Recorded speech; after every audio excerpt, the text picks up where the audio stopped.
Okay, visit to my studio, a place to do drafting, sketching, and build models. I'm just reading that because maybe we're a bunch of illiterates, and so I have no idea. Anyway, from my living room, this is the view into my studio. Open the doors, and then we'll do a quick walkthrough first.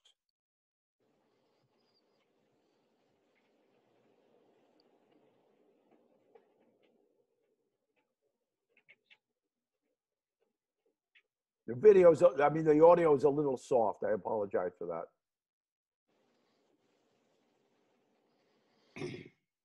I don't think you're sending audio, Justin, because I can't hear anything. That's okay, then it's just as well. I was hoping it wouldn't go out well because this is basically just a quick look around my studio. This is where I do 90% of my modeling. And I think you can read that for yourselves, but for me, now I've been wearing glasses since I was 6 years old, so light is always a big issue for me.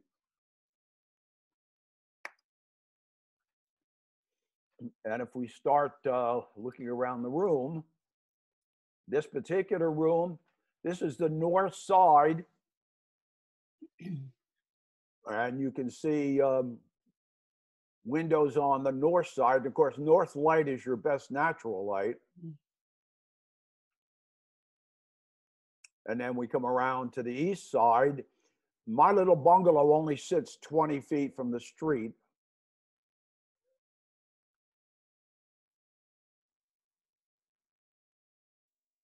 And even on the short south side that faces my porch, I've got some windows.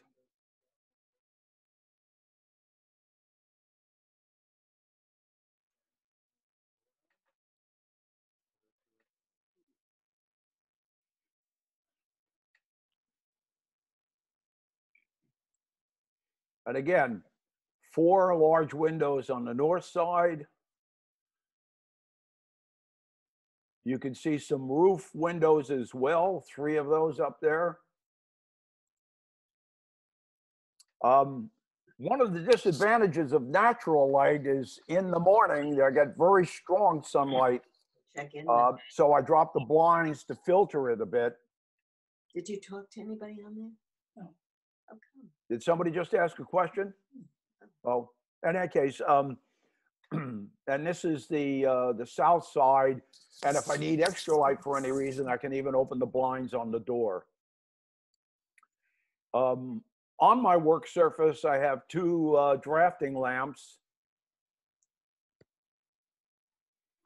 The main bulb is a warm LED on both lamps, but you can also hit the second button and put on a cool white circular fluorescent. And as the slide says, this combination actually is better at rendering colors. So I generally do this whenever I'm painting or have a color issue to deal with. In addition to that, there are 4-inch hi-hats in the ceiling. And as you can see, they're illuminated in the lower lower right-hand side. And I do have a short track light up there as well. And in any workspace, of course, a comfortable chair. Now, this is a drafting height chair. And in fact, my work surface is a drafting table is what it is. Power. It's amazing how many things you end up plugging in. I have an 8-inch, a 5-foot, 8 receptacle power strip that sits under the little shelf that runs under the windows. Under the back of the drafting table, this is a shot up under the table, I have an additional power strip. Oh my God. And then I have another one at the front edge of the table where I most frequently plug in those things that I'm currently using.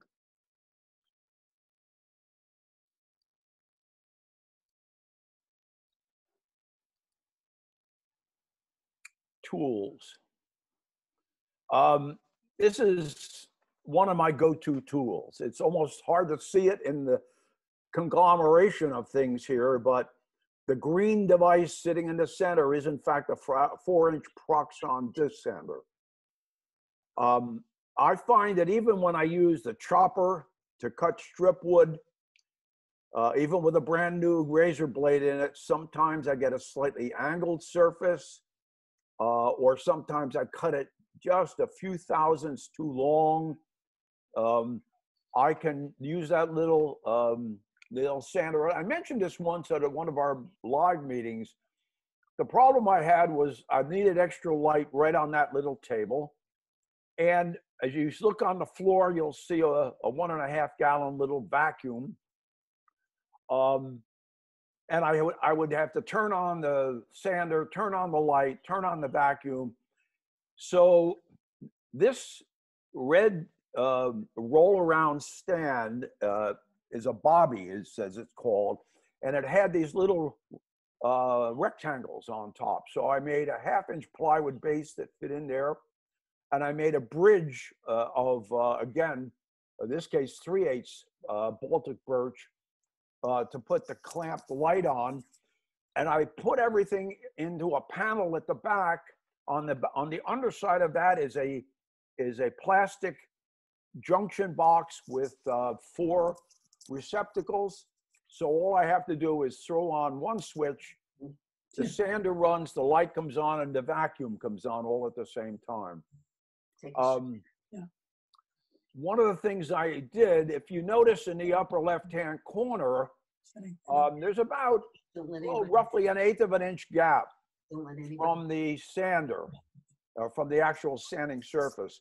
I made a little auxiliary table, a little panel that fits right into the miter gauge slot. It closes that down to about 4 thousandths. That way I can sand very small pieces without having them go down the chute suddenly. She was ready to go.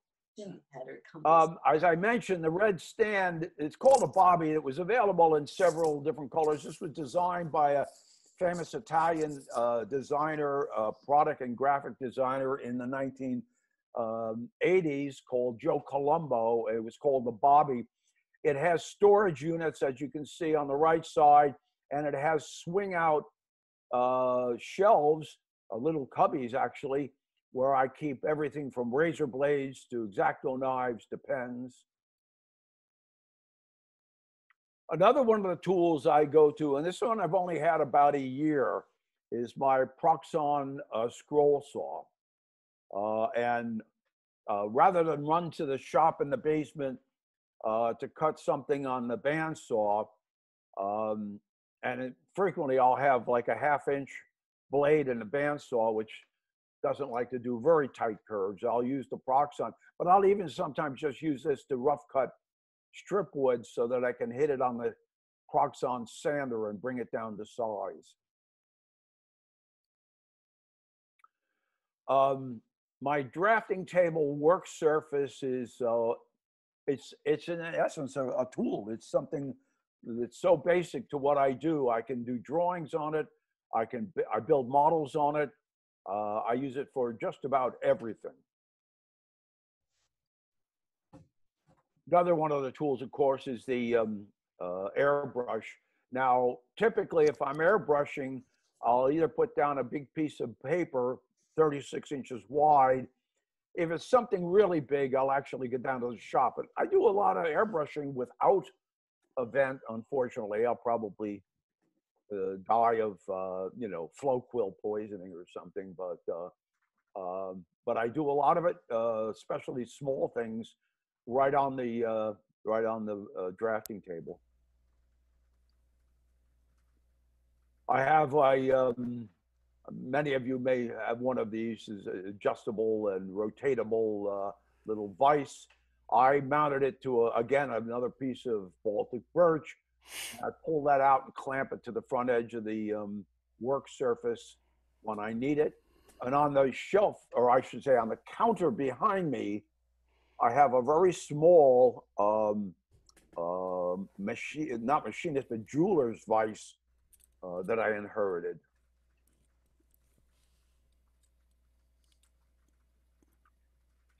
One of the other tools I use is a test track. Built a little test track out of some scrap pieces of HO track, and since I'm in both HO and ON30, I can use it for both. It's wired to a set of Anderson power pole connectors. So, for instance, in the case of this Camelback, this is a brass Camelback that I have not yet put DCC in, so I can either plug in a power pack or I can plug in a DCC to check something out. And one of the most useful tools, if you've got a little test track, are the rollers. They're not cheap. A set of 4 is about $60. But as you'll see, now this particular brass import to GEM, I had it for many years. I couldn't run it because there was a small piece of the valve gear missing. I sent it out, and they actually had to have a separate little silver cast part made, but it's got a little bit of a hitch in the drive, so I just run it like this to exercise it and try to get it running properly.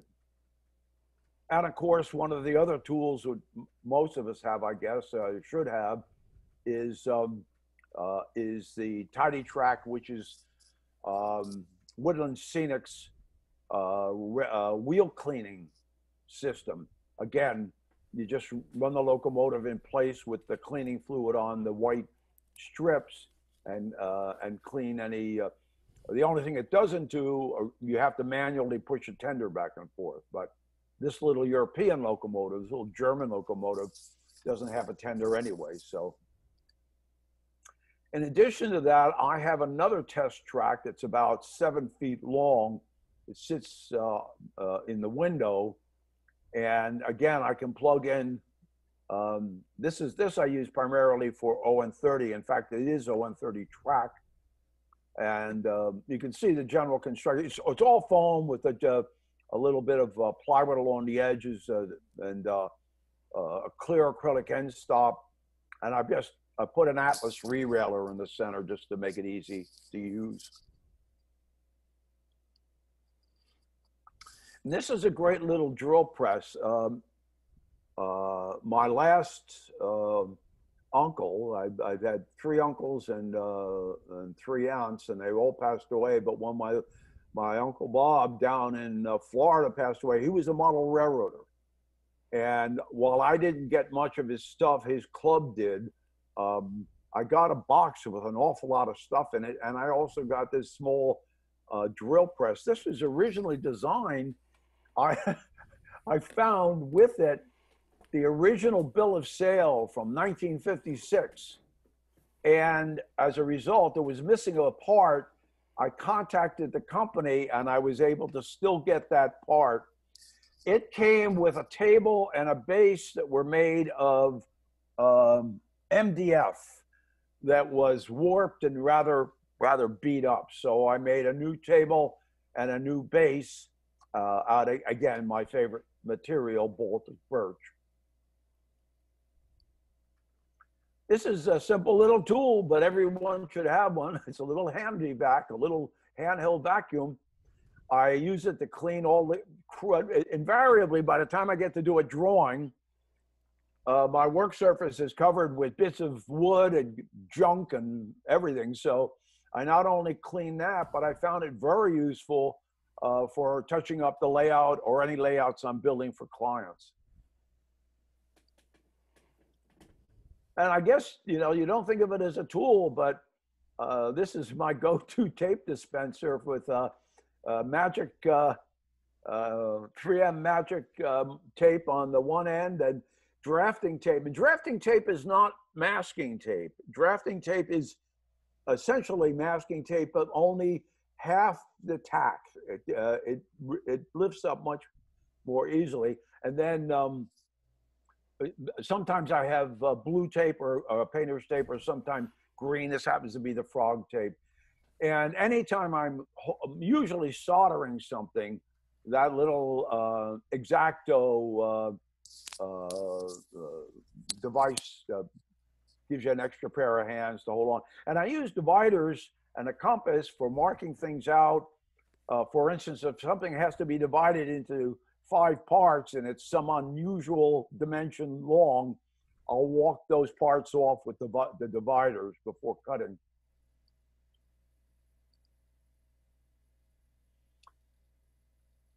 When I was doing a client's project in East Greenwich, I got so tired of having, well, first of all, I have to thank George Landau. He gave me this, he ended up with 2 welders. He gave me this two soldering stations. He gave me this Weller soldering station. But doing this job, every time I turned around, I wasn't sure where I left the solder, where I left the rosin. Even though I use rosin cord solder, I like to use extra. So I made this little tray so that when I carry it, I've got extra tips. I've got a container with the flux and that little igloo replaces the usual wet sponge. I found a friend of mine in model railroading suggested it. It comes with about 3 spare balls of what appears to be bronze wool, and you drag the soldering tip in that to clean it without essentially briefly cooling it down with the wet sponge.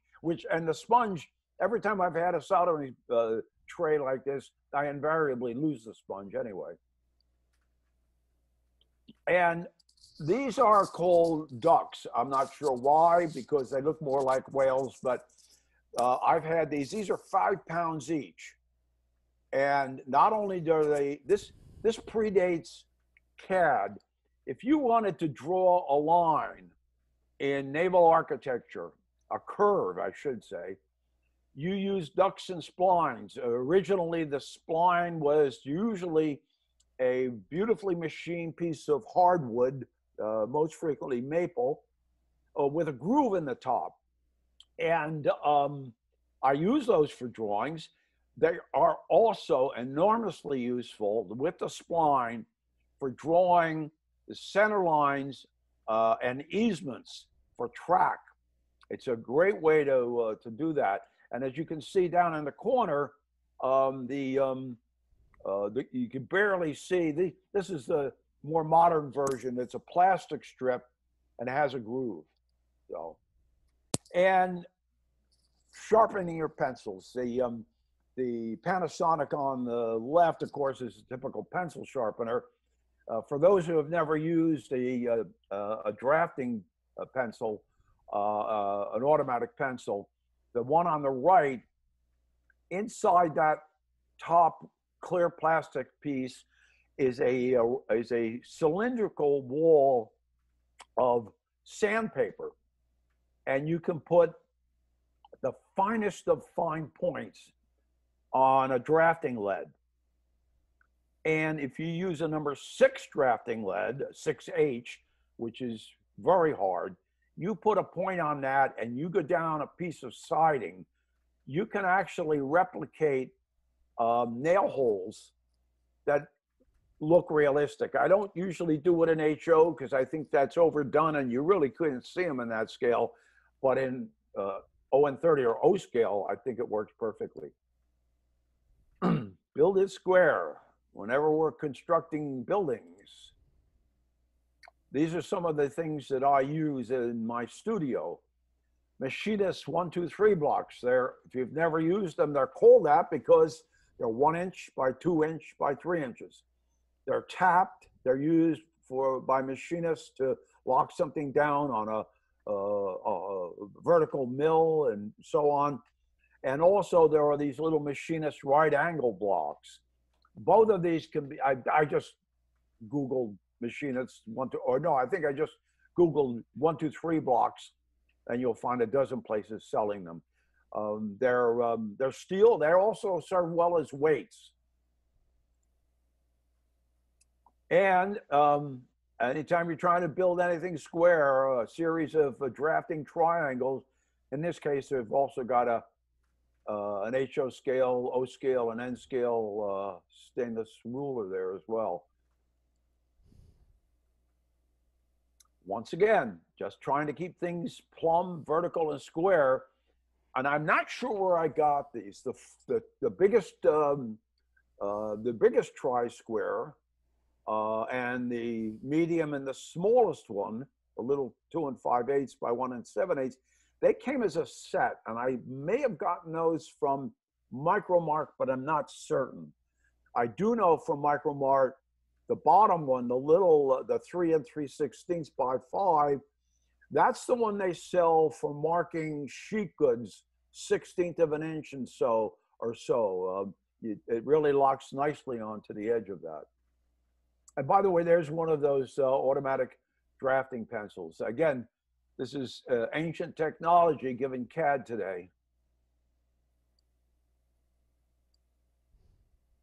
Again, my biggest tool is my work surface. This is an Italian drafting table. I used to, when I had a little group here designing, I had 2 of these. I gave one, I shipped one to my son in Seattle. This is 6 foot long. And here for a client, I was able to pre-assemble on that surface one of the short yard ladders. And in fact, even as I work, you can see along the back edge, I still have plenty of room for more stuff. They always have stuff. I do drawings on that surface. It's perfect for that, and it has a Jacob's parallel at the lower edge. For instance, in this case, I'm doing right now in the house, I've got 3 modules. You can see them on the lower right. Each one is just a little bit under 5 feet, so it's about a total of, I think, 14 feet 8 inches. It's metric. Originally, I think it was 145 centimeters long. And I did a track plan, which is on the lower left. And then the drawing, I'm only putting these drawings up at this point because when I did a run through the other night, there were some questions somebody asked about the drawings themselves. But again, this table is my go-to table for that. It's also very good for impromptu photography. When any project I do, like this European project, I probably have 300, good morning, I have about 300 photographs. And rather than, you can see here, I don't think you can hear the audio. So I can use these drafting lamps as rudimentary lighting for any quick shots. One primary light, one fill light. This is a little low scale shack that I built. And again, some examples.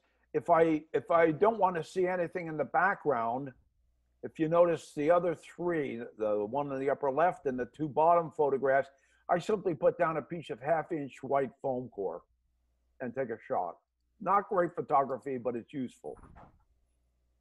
And of course, you have to have convenient access in any workspace or any studio to materials and your hand tools. So this is the shelf, the counter behind me. I keep a selection of liquids there. At one point, I got tired of lugging cans up from the shop, so I went online and I found a company and I bought 10, well, I sold them in batches of 10, small jars. And as you can see, I have dark ink wash, light ink wash, distilled water, alcohol, isopropyl alcohol, tap water, lacquer thinner, and so on. And this is behind the my seating position. There are, back when I was running a little business, these are the files. I still have some files in them. And in the spaces in between, I store drawing pads. I save everything from cardboard from the dry cleaners to pieces of foam core and gator board. Well, what I did is I modified the file drawers by making a series of trays. And here I have the center one pulled out, a lot of tools in the left-hand side, paints and such. And this is a composite photograph. This is another one. You can see the bin at the far, the upside of the screen, or all my little clamps. Again, more paints. This tends to be the area where I keep my glues, CAA, and all the plastic glues. They usually use Tamiya. You see the green caps. And again, this is the general tool bin where everything from my needle files, my jeweler's files, to X-Acto saws. I have about 6 or 7 hemostats that I use to clamp things with, and various kinds of small tools. I also have an assembly of a little wall rack I built years ago with inks for, I use a magic marker set made by Prismacolor that allows you to actually refill them. So you can buy the bottles of the inks, and I have also used those. I used to use those to do naval renderings for mega yachts and such. But I can use those for weathering, for staining, and of course, Prismacolor pencils are excellent for both weathering and doing signage, all sorts of things. And you can't have enough paintbrushes, And ways to cut things besides using saws and such. Whoops. On one side of the room, I have this file drawer, a flat file, and on top, I put another Jacobs parallel. This one has an aluminum edge, and I've got one of those cutting sheets there. I can throw material down, and using a X-Acto knife, or for harder materials, Olfa knife, or any knife like that, a carton knife, I can rip things and cut things. I also have I inherited this from a naval architect that passed away down in Portsmouth, or Melville actually, and just a basic paper cutter that comes in very handy. And then I have a little cutting board that I throw on my on the drawing board, and I can cut things right there. Well, that's about it. Again, thank you for watching, and I do hope you found it useful.